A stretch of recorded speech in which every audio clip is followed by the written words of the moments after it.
Good afternoon, this is Troy Moldy with the Pride Group, and I'm here with Jeremy Pearson with Remax Results.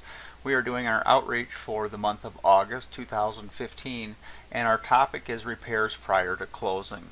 For this tutorial, I'm going to use this property for the example. If I was a buyer's agent and I was looking at this property and my buyer was an owner-occupant going to be using an FHA conventional or VA financing, I would come to this and I would notice over here that it says insured with escrow. And the first thing I would do is look at the addendums, which I've saved over here. So for the first one, we'll look at the disclosure. The disclosure here shows that there is some type of a plumbing report, and it shows 0. Some people think that the reason it shows 0 is because it doesn't mean there was any damage, but that's not true. It just means that it hasn't been determined, but the water did not hold pressure, which I'll show on the next report. So we know that the plumbing does not hold pressure. So the next report that I'm going to look at, plumbing. No pressure, no PSI. And they actually list in here, which a lot of times they don't. So we know that the pipes don't hold pressure. So if we come back here and look at the property, and we're going to make an offer on this property using conventional financing, the issue that commonly runs into is that the appraiser goes out there and says, I need the water on. The buyer's agent will call me and say, hey, I need to get the water turned on.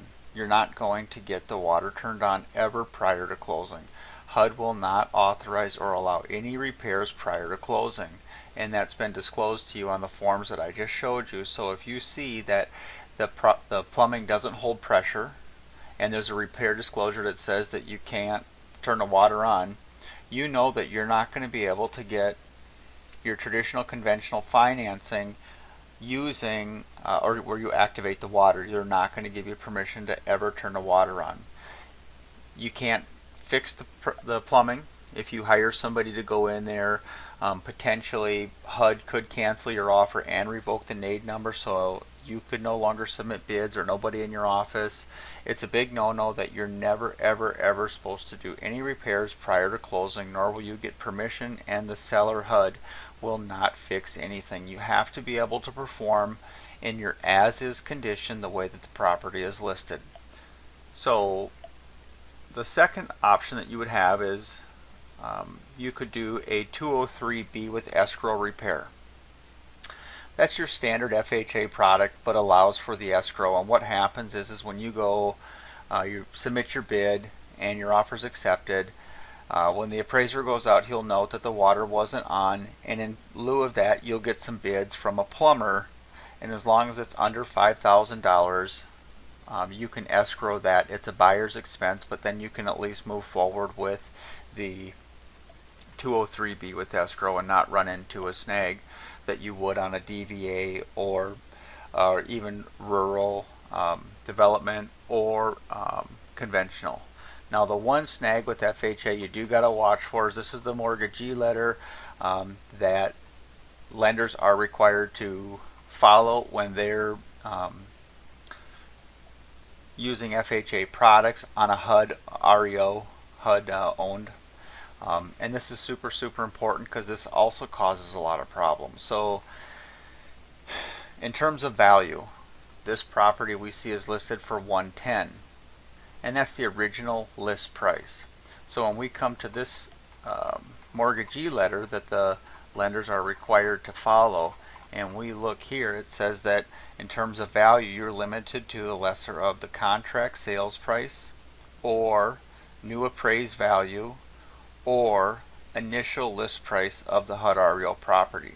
Lesser. So if you were to offer $120, you're going to be limited to the lesser of the value, which in this case would be $110, and the buyer would have to come to the table with an extra $10,000 and plus their 3.5% or whatever they're using. So anytime you get these properties that have any kind of issues that a appraiser would call out, you kind of got to navigate through the transaction and know that if you go conventional, how am I going to survive the appraisal if the water can't be activated?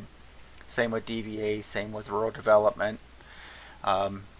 You can talk to your lender. I know that some lenders have been able to overcome that. It's been very few and far between, but some have overcome that.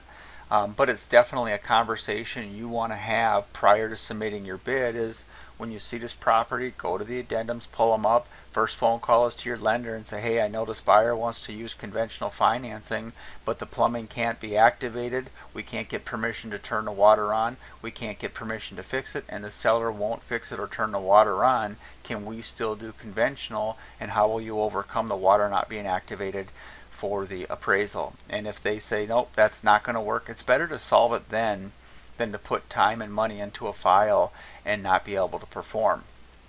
Otherwise, go with the 203B route, but know that you're going to be limited to that list price, and if the buyer doesn't have much money out of pocket, you can't exceed that too much because of that mortgagee letter that they'll be held by, and that's only for FHA.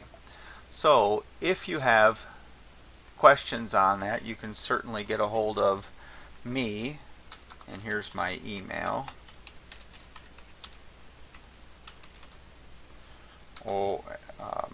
And here's my phone number, which is easy to look up too. So if you have any questions about what we talked about today, you can certainly give me an email and ask for clarification. I know, whoops, I missed a number here. I know sometimes it's a little bit confusing. I've been doing it for a while, so it's ingrained into my mind. And that's all I have for this week. Jeremy, do you want to add anything? Jeremy's shaking his head no. So that's all we have for this month, and we will see you next month.